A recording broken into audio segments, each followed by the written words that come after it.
Арал айдының батыры. Бағзы заманда айдыны алтындай жарқыраған айбатта Арал теңізінің жағасында Еламан есімді жас балықшы өмір сүріпті. Ол күн сайын таң атпай теңіз жағасына келіп, толқындардың гүліне құлақ түретін. Еламанның арманы өз ауылын балықпен асырап, теңіздің жомарттығын сақтау еді. Оның жүрегі теңіздей кең, ерік жігері толқындай асау болатын. Балықшының жұмысы оңай емесе. Күннің ыстығы мен суығына қарамай, Еламан досы Қаленмен бірге ауыпын қайықты суға сүйрейтін. Олардың маңдайынан тер ағып, қолдары күс-күс болса да, олар ешқашан шағымданбайтын. Қален тәжірибелі әрі күшті балықшы, ол Еламанға теңіздің құпияларын үйрететін. Екеуі бірлесіп жұмыс істегенде, ешқандай қиындық оларды тоқтата алмайтын.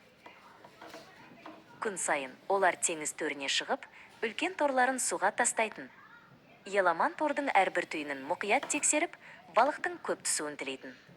Ол үшін бұл жай ғана жұмыс емі есеп, бұл ата-бабадан қалған қасиетті кәсіп. Теңіз оған тек тамақ қана ем есеп, өмірлік сабақтар да беретін.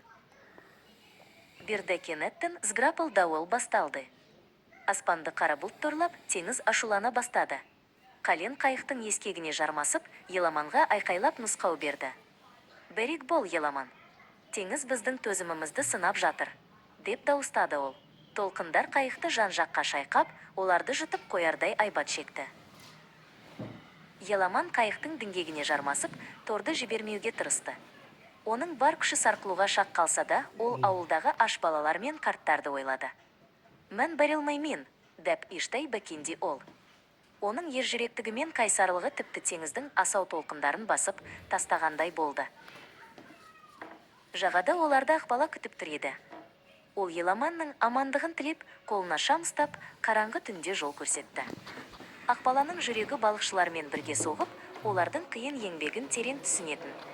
Оның үміті мен сенімі балықшыларға қуат беріп, жағаға жол таптырды.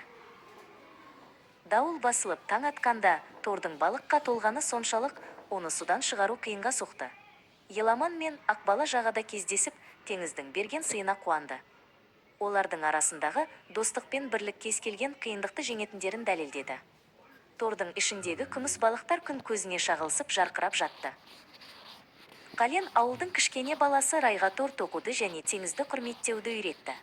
«Еңбектен келген нан тәтті балады, балам», деді ол. Ол балаға балықшының әрбір қадамы үлкен жауапкершілік екенін түсіндірді. Ауыл адамдары жиналып, мол олжаны бөлісіп мәре-сәре болды. Кеш батқанда Еламан жалғыз өзі теңіз жағасында отырып ойға шомды. Ол теңіздің тек балық қана емесек өмірдің мәнін төзімділік пен адалдықты үйреткенін түсінді. «Біз теңізді қорғауымыз керек, сонда ол да бізді асырайды», деп түйді ол. Аспанда жұлдыздар жымыңдап, аралдың тыныштығын күзеткендей болды. Содан бері Еламан мен оның достары аралдың нағыз сақшыларына айналды. Олар теңізді аялап, оның байлығын келер ұрпаққа сақтауға серт берді. Еламан мен Ақбала қол ұстасып жағада жүріп, болашаққа сеніммен қарады. Арал теңізі болса, өзінің батыр ұлдарын мақтан тұтып, толқындармен ән салып жатты.